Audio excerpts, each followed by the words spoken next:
નમો ભગવતે વાસુદેવાય। અધ્યાય 7મો તથા 8મો જડ ભરતાખ્યાન। શુકદેવ કહે છે, હે રાજન, ભરત રાજાને 5 પુત્રો થયા હતા।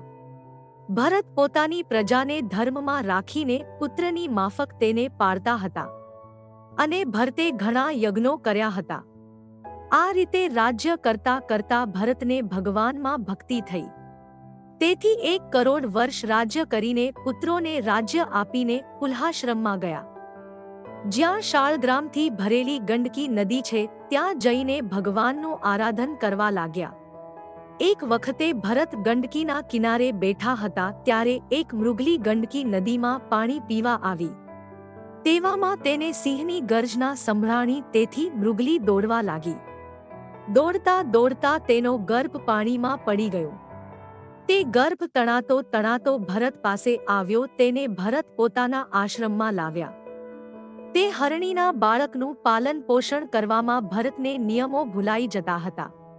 બેસતા, સૂતા અને ભોજન કરતા હરણીના બચ્ચાને ખોળામાં બેસાડીને જ કાર્ય કરતા હતા। તે મૃગબાળક મોટું થયા પછી ક્યાંક ચાલ્યું જાય અને આવતા વાર લાગે તો જેમ કોઈનું ધન નાશ થાય અને રડે તેમ ભરત રડતા હતા। આ રીતે મૃગલીના બચ્ચામાં સ્નેહે યુક્ત મનવાળા ભરતનો દેહ પડી ગયો। તેથી ભરતને મૃગનો દેહ મળ્યો।